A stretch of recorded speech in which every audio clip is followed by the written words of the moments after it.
Hello and welcome to Mile High Reefers. I'm Scott Anderson and I've been keeping anemones for about a year now. So I thought I'd make a video to show what I've learned and some of the experiences that I've had. Here's the Rose Bubble Tip Anemone after a year. And all in all, he's doing pretty good. He hasn't grown any, and that's more because he's split, had some issues mainly caused by me. After he split, he was very stressed. He crawled under some rocks, and I kept trying to turn those rocks over and all that. We also had some tank issues where the heater went to 88 degrees and failed in the on position, and all of that. So considering all the stress this guy's been under, he still looks beautiful, and he looks like a very healthy coral now, and I think he's actually growing now, so I'm very happy about that. So as for the conditions this guy's been in, I've had him under both metal halides and under LED lights, and it really hasn't seemed to make much difference. These guys need good lights, they need good water flow. The interesting thing is they can move around, and they will kind of go where they need to go to get the appropriate water flow and lighting. Obviously, if you don't provide enough of it so that it just can't find a high enough level, it will be stressed by that. But I think anybody running LEDs or metal halides, and more than likely if you have enough T5s on your tank, you're gonna be okay. Water flow, I've got the Jebo pump and a JBJ pump doing kind of a wave motion.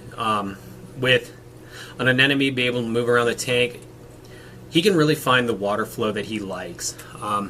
I've experimented with many different flow patterns in this tank, and it's not really affected his growth. One thing I have noticed is when I've made dramatic changes to the water flow itself, that has actually encouraged him to move. So that is one thing to keep in mind. When you start playing with water flow, you may inadvertently cause your anemone to move.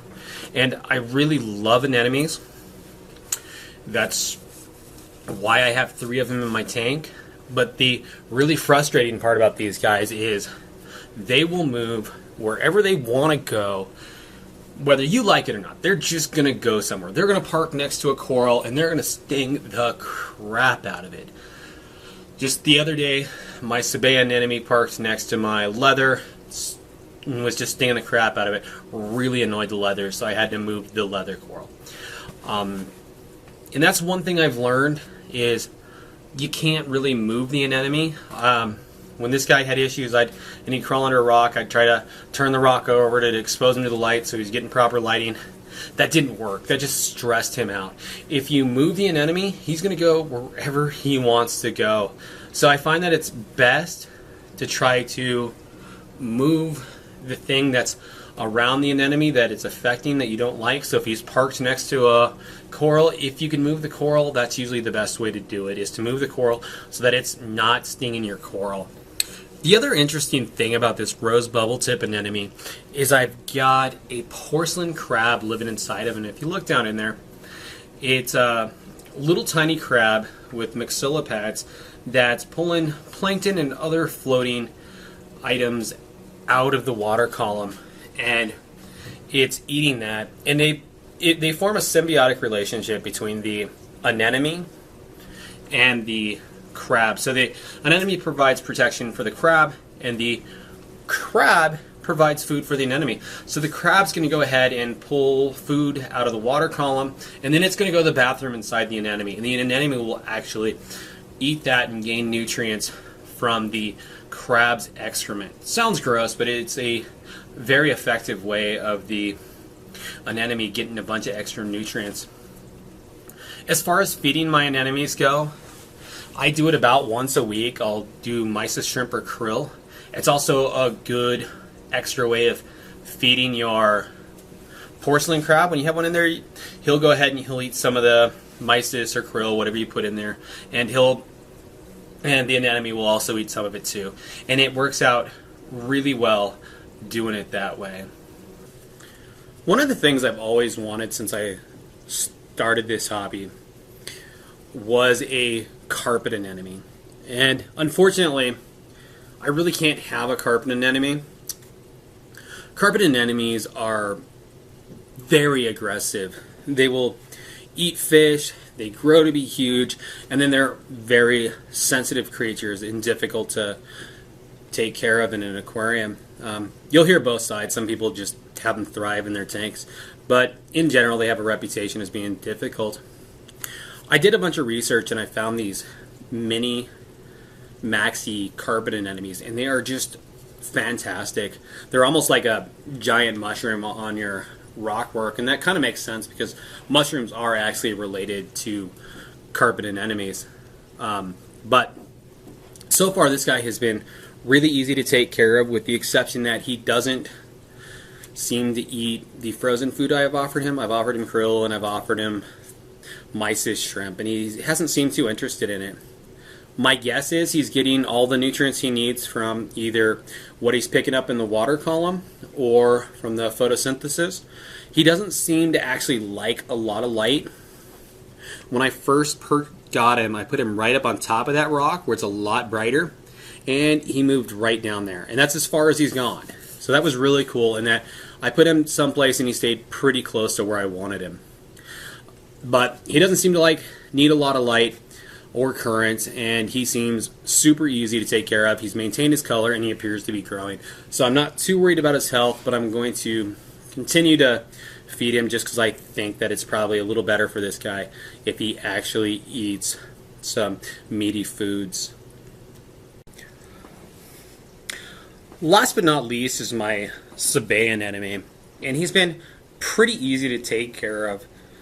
So far he likes to hang out in the sand, and he'll park next to a rock, or in this case the glass, and actually stick his foot down and attach, and this guy's actually attached to the glass itself, and he's hanging out right there. I've noticed that in the mornings he's really expanded. He's about 3 times that big right now. He's kind of pulled in, not sure the real reason. I'm not worried about his health because this morning he was just huge.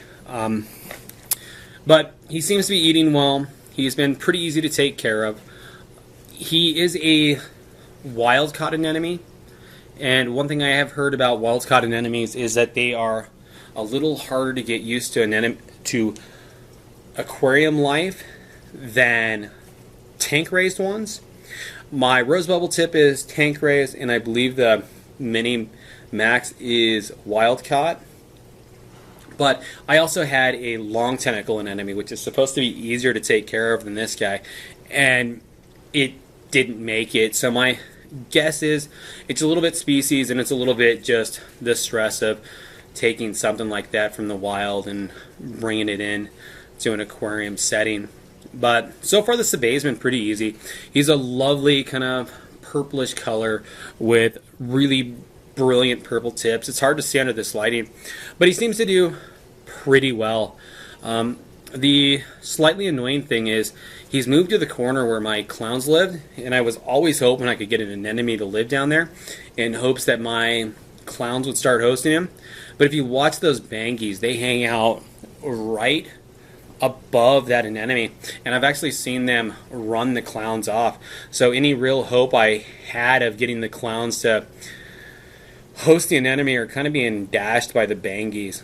And that's actually something I've seen in videos online, is they'll hang out in anemones or they'll hang out in urchins. So my guess is by them hanging out above it that they're excrementing a little bit and providing many of the same benefits that having a clown host the anemone would.